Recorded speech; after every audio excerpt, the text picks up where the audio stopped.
Perubahan iklim, krisis iklim, bukan bencana alam. Apa yang kita alami saat ini adalah hasil dari perbuatan manusia yang mengeksploitasi bumi kita. Krisis saat ini yang terjadi terhadap lingkungan kita, terhadap bumi kita, masih sangat bisa kita pulihkan kembali kepada keadaan ideal. Tapi ini hanya bisa kita lakukan jika kita sebagai sebuah keluarga besar, makhluk di permukaan bumi ini bekerja sama. Saya ingin membawa kita kembali pada akhir tahun lalu, bulan Desember, di Glasgow, Inggris, terjadi pertemuan yang disebut dengan COP26. Pemerintah dari seluruh dunia berkumpul dan menyetujui apa yang disebut sebagai jalan keluar untuk menurunkan minimal 1,5 derajat temperatur bumi. Jalan keluar yang mereka tawarkan yang paling mengemuka saat ini adalah pasar karbon. Dari pandangan masyarakat adat, ini bukanlah jalan keluar karena masih menjadi seperti business as usual. Bagaimana mungkin jalan keluar yang disepakati sama sekali tidak mempertimbangkan peran masyarakat adat di seluruh dunia, di mana saat ini 80% biodiversity, keanekaragaman hayati dan budaya yang ada tersisa di muka bumi ini semuanya itu dijaga oleh masyarakat adat. Apa yang terjadi ketika pasar karbon berlangsung? Yang terjadi adalah perusahaan-perusahaan di Kalimantan, di Sumatera, di seluruh dunia boleh terus mencemari bumi sepanjang mereka membeli atau memberi uang kepada sebuah perusahaan yang menanam pohon yang disebut sebagai proyek karbon di mana-mana. Kenyataan di lapangan saat ini adalah ada banyak sekali masalah yang dihadapi oleh masyarakat adat. Bukan hanya dari masalah perampasan wilayah, tapi justru wilayah-wilayah yang akan sedang dipulihkan atas nama karbon sudah ikut merampas hak-hak masyarakat adat, merampas tanah-tanah adat. Orang Dayak tidak boleh lagi berkebun karena wilayah adatnya diambil untuk proyek karbon. Demikian juga dengan orang rimba di Sumatera. Solusi palsu. 2 minggu lalu saya mengunjungi Flores. Di Flores ada sebuah tempat namanya masyarakat adat Rendu. Saya bertemu dengan Mama Mince dan mama-mama yang lain yang saat ini sedang bermasalah dengan Waduk Lambo.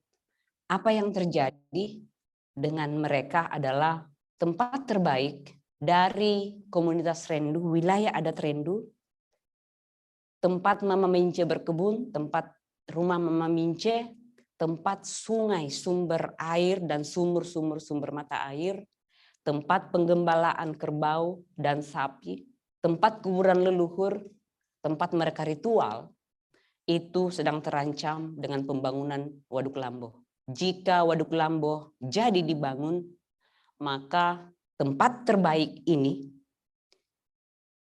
akan tenggelam di bawah permukaan air.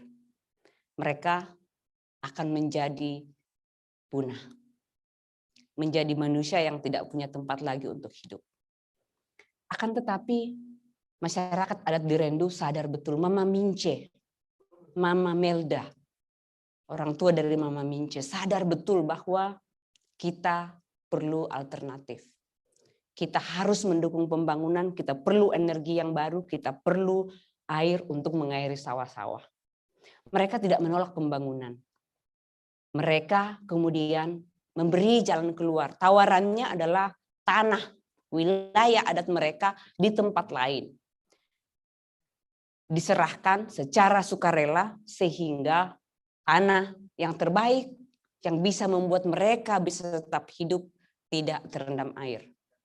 Tapi tawaran dari Mama Mince tidak didengarkan oleh pemerintah. Saya Ruka Sombolinggi Saya adalah Sekjen Aman Aliansi Masyarakat Adat Nusantara yang beranggotakan 2.500 komunitas di seluruh Nusantara dari Sumatera sampai Papua.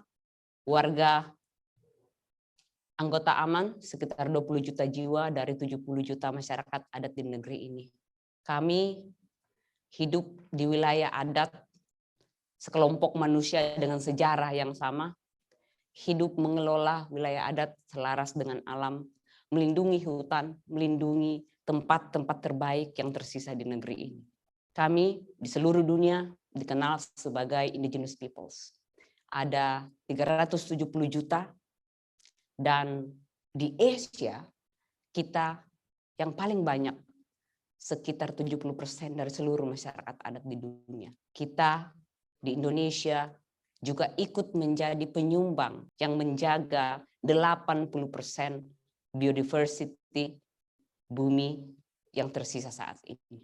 Namun saat ini bumi kita sedang terancam. Wilayah-wilayah adat sedang terancam, masyarakat adat sedang terancam. Kita semua sedang terancam oleh perubahan iklim. Saya mengharapkan teman-teman semua, saudara-saudaraku semua, untuk ikut bersama dengan masyarakat adat menjaga rumah kita, yaitu ibu bumi kita. Menjaga diri sendiri dan keluarga kita.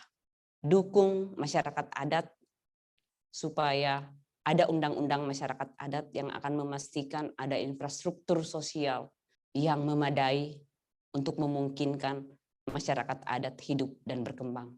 Demi ibu bumi kita, demi masa depan kita semua.